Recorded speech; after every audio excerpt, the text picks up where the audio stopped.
தோஷமும் இல்லாத ஒரு நேரம். எதற்கு? நம்ம வழிபாடு செய்வதற்கு, யோகாசனங்கள் செய்வதற்கெல்லாம், அது தியானம் செய்வதற்கெல்லாம் அது பொருந்தும். ஆனால் திருமணம் என்றால் ரொம்ப சீக்கிரமா நம்மளுக்கு அது நிறைவேறும் நியாயமான பிரார்த்தனைகள். அடுத்தபடியாக இந்த மாதிரியான சிறப்பான விஷயங்கள்லாம் இருக்கு. திருமணம் போன்ற சுபகாரியங்கள்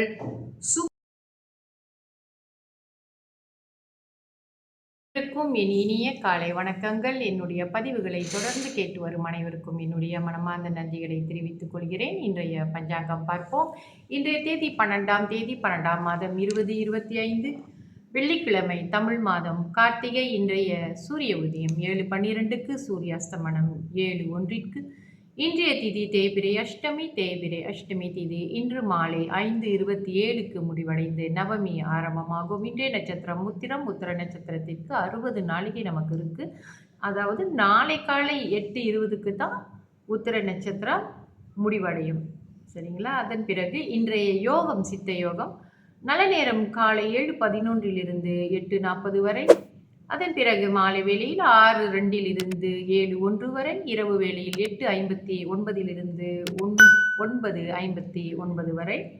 ராகு கால நேரம் காலை 11:37 மதியம் 1:06 வரை. யமகண்ட நேரம் மாலை 4:04 5:32 வரை. கூலிகன் இரவு 8:40 10:09 வரை.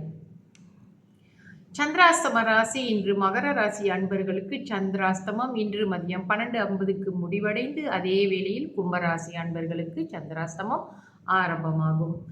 இன்றைய ராசி பலன் பார்ப்போம். மேச ராசிக்கு செலவு, ரிஷப ராசிக்கு சாந்தம், மிதுன ராசிக்கு இரக்கம், கடக ராசிக்கு தனம், சிம்ம ராசிக்கு உதவி, கன்னி ராசிக்கு பரிவு, துலாம் ராசிக்கு நன்மை, விருச்சக ராசிக்கு சோர்வு, தனுசு ராசிக்கு ஆர்வம், மகர ராசிக்கு பயம், கும்பராசிக்கு வரவு, மீன ராசிக்கு தேர்ச்சி. அப்போ இன்னைக்கு என்ன விசேஷமாக நம்ம பார்க்க போகிறோம்னா, பிரம்ம முகூர்த்தம் மற்றும் அபிஜித் முகூர்த்தம் நம்மளுடைய பஞ்சாங்கத்தின் குறிப்பிட்ட விஷயத்தை நம்ம இங்கே பார்ப்போம். என்ன சொல்லியிருக்காங்கன்னு பார்ப்போம். பொதுவாக வெளியில் நம்ம நிறையா வீடியோலாம் போடுறாங்க. அந்த பதிவுகளில் சில மாறுதலான கருத்துக்கள் எல்லாம் கூறிக்கொண்டிருக்கிறார்கள். நம்ம பஞ்சாங்கத்தில் குறிப்பிட்ட விஷயங்களை தான் நம்ம அதை தான் மேல் காட்டி நம்ம பேசிக்கிட்டு வரோம். ஏன்னா அதுதான் நம்மளுக்கு வழிகாட்டியும் கூட. பஞ்சாங்கம் பெரியவர்களால் இந்த கால நேரங்கள் நிச்சயிக்கப்பட்டு பெரிய கணித நிபுணர்களால் கணிக்கப்பட்டு நமக்கு கொடுக்கப்பட்டது தான் இந்த பஞ்சாங்கங்கள். அதை பின்பற்றுவது தான் மிகவும் நன்மை தரும். சரிங்களா? பிரம்ம முகூர்த்தம் ஒரு நாளைக்கு நம்மளுக்கு பார்த்தோமா 30 முகூர்த்தம் இருக்குது. அந்த 30 முகூர்த்தங்களும் ஒரு பலனை சொல்லும். ஆனால் பொதுவாக நாம் கவனிக்க வேண்டியது பிரம்ம முகூர்த்தத்தையும் அதன் பிறகு மத்தியான வேளையிலே வரும் அபிஜித் முகூர்த்தத்தையும் தான் நம்ம ரொம்ப கவனிக்கிறோம். சரிங்களா? அப்படி இருக்கும் பொழுது பகலிலே 15 முகூர்த்தங்களும் இரவிலே 15 முகூர்த்தங்களும் குறிப்பிடப்பட்டிருக்கிறது. ஒரு முகூர்த்தம் இருக்கும் நேரம் 48 நிமிடங்கள் தான். சரிங்களா? அப்படி இருக்கும் பொழுது பிரம்ம முகூர்த்தம் அப்படி ஏன் அதை அப்படி சொல்கிறாங்க அப்படி சொன்னால், அது சூரிய உதயத்திற்கு 1 மணி 36 நிமிடங்களுக்கு முன்பு தோன்றுவது தான் நம்ம பிரம்ம முகூர்த்தம். அப்போ மலேசியாவிலே எத்தனை மணிக்கு சூரிய உதயம் வருதோ அது 1 மணி நேரம் 36 நிமிடங்களை நீங்கள் முன்னுக்கு கொண்டு போய் அதை பிரம்ம முகூர்த்தமாக எடுத்துக்கொள்ள வேண்டும். ஏன்னா அதுக்கு முன்னே ஒரு முகூர்த்தம் இருக்கும். வருகின்ற பதிவுகளிலே அந்த 30 முகூர்த்தங்களும் அதன் பெயர்களும் அதன் கருத்துக்களையும் நம்ம பார்க்கலாம். இது இன்னைக்கு இதை பற்றி பார்த்துக்குவோம். அந்த மாதிரி நம்ம கணக்கு எடுத்துக்கணும். 7 மணி எனில் பிரம்ம முகூர்த்தம் நேரம் என்பது அதிகாலை 5, அதாவது 5:20. நம்ம பொதுவாக 7 மணி வச்சு கணக்கு பண்ணுறோம். ஆனால் அன்னன்னைக்கு உள்ள சூரிய உதயத்தை வைத்து தான் நாம் கணக்கு பண்ண வேண்டும்.